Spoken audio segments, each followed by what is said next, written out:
గత బీఆర్ఎస్ ప్రభుత్వం అప్పులు చేసి తమపై మోపిందని 10 ఏళ్లలో 7 లక్షల కోట్లు అప్పులు చేసిందని మంత్రి పొన్నం ప్రభాకర్ విమర్శించారు.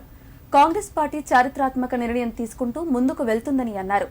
సిద్దిపేట జిల్లా కేంద్రంలోని కాంగ్రెస్ పార్టీ కార్యాలయంలో మానకొండూరు ఎమ్మెల్యే కవంపల్లి సత్యనారాయణ, డీసీపీ అధ్యక్షుడు నరసారెడ్డితో కలిసి ఏర్పాటు చేసిన మీడియా సమావేశంలో పొన్నం మాట్లాడారు. కేంద్ర ప్రభుత్వంతో సత్సంబంధాలు పెట్టుకుని రాష్ట్ర అభివృద్ధి కోసం పాటుపడుతున్నామన్నారు.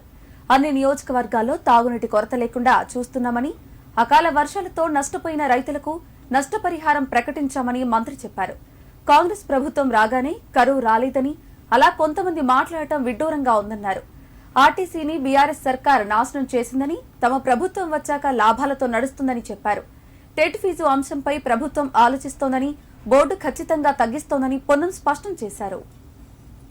ఈరోజు టీఆర్ఎస్ పార్టీ వర్షాపాతానికి సంబంధించిన కరువుకు సంబంధించిన అంశాన్ని రాజకీయం చేసే ప్రయత్నం చేస్తూ ఉంది. 2022 సంవత్సరం లోపల వర్షపాతం ఏంటి, 2023లో డిసెంబర్ కంటే ముందు మీరు అధికారంలో ఉన్ననాడు పడ్డ వర్షపాతం ఏంది, దేని ప్రభావం వల్ల ఈరోజు మార్చిలో ఏప్రిల్లో ఇబ్బంది వస్తూ ఉంది. నేను కరువుకు టీఆర్ఎస్ కారణం అంటలే, కరువుకు కాంగ్రెస్ కూడా కారణంగా. మేము వచ్చి డిసెంబర్ 3 తర్వాత వర్షాకాలం వర్షాకాలం రాలే. మీ సీజన్లోనే, మీ ఉన్న కాలంలోనే వర్షపాతం తక్కువ కావడం వల్ల ప్రకృతి, నేచర్, దాన్ని కూడా రాజకీయం చేసే ప్రయత్నం చేస్తూ ఉన్నారు.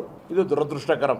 మంత్రిగా హరీష్ రావు గారు ఇవాళ మాజీ మంత్రి కాగానే వాస్తవాలకు విరుద్ధంగా మాట్లాడడం అంటే పొరపాటు. దాని తర్వాత వర్షం కూడా ఎప్పుడు మీరు తెలుసు, గతంలో ఏ విధంగా పెరిగిపోయిందో, ఎట్లా పడుతుందో చూస్తా ఉన్నాం. డబల్ బెడ్రూమ్లు కట్టిన ఇళ్లల్లో ఊర్లలో మీరు ఓట్లాడుకోండి. గతంలో మీ ఇందిరమ్మ ఇల్లు కట్టిన కాడ మీరు ఓట్లాడుకోండి. ఇలా మీరు అడుగుతున్నారు. రైతు బంధు ఇచ్చిన వాళ్ళను కాంగ్రెస్ ఓట్లు అడగమంటుంది హరీష్ రావు గారు, రైతు బంధు ఇయ్యని వాళ్ళను వాళ్ళు అడుగుతూ ఉంటా ఉన్నారు. 5 ఎకరాల లోపల వాళ్ళందరికీ వేస్తాం, మిగతా వాళ్ళందరూ కూడా వేస్తాం. కుంగిపోయిన తర్వాత మీ ప్రభుత్వ హయాంలో నిర్మాణం కాబట్టి ఈ ప్రాజెక్టు 1 పిల్లరా, 2 పిల్లర్లా, 3 పిల్లర్లా, 120 ప్రాజెక్టులు, లేదా 120 కిలోమీటర్ రకరకాల లెక్కలు చెప్తున్న వీళ్లకు ఈ నష్టం గింత అని చెప్పలేక ఇట్లా కుట్రకోణం జాగిందని కేసు పెట్టింది మీరా, మేమా?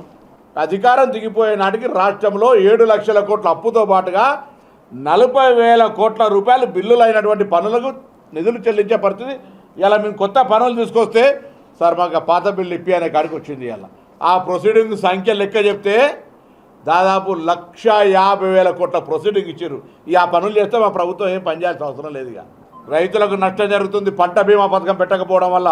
ఇలా రైతు పంటల బీమా పథకం పెట్టున్నట్టయితే ప్రివెన్షన్ ఆఫ్ డెత్, చనిపోకుండా ఆపడానికి, వాళ్ళని ఆదుకోవడానికి అవకాశం ఉండే కదా. ఆనాడు ఆ ప్రాజెక్టు గురించి ఏం మాట్లాడలే. 10 ఏళ్లలో రేషన్ కార్డులు ఇవ్వలే, రేషన్ కార్డులు మేము ఇవ్వతాం. ఇది మా ప్రభుత్వం వచ్చినాక 100-120 రోజుల పరిపాలన. ప్రతి నాయకుడు మాట్లాడుతుంటుంటే ఇది ప్రజలు గమనిస్తారు. అందుకే రేపు పార్లమెంట్ ఎలక్షన్స్లలో బరాబర్ 17 సీట్లలో గెలవాల్సిన అవసరం ఉంది కాంగ్రెస్. డబుల్ ఇంజన్ సర్కార్ అన్నారు మీరే.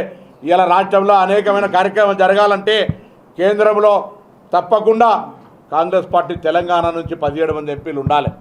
మీకు తెలుసు, మాకు సంబంధించినవి కూడా ఎవరితో మాట్లాడితే టెలిఫోన్ రికార్డ్ చేసి బయట పెడితే దాన్ని రాక్షసానందం పొందుతారు. ఇది పొరపాటు, మంచి సంస్కృతి కాదు.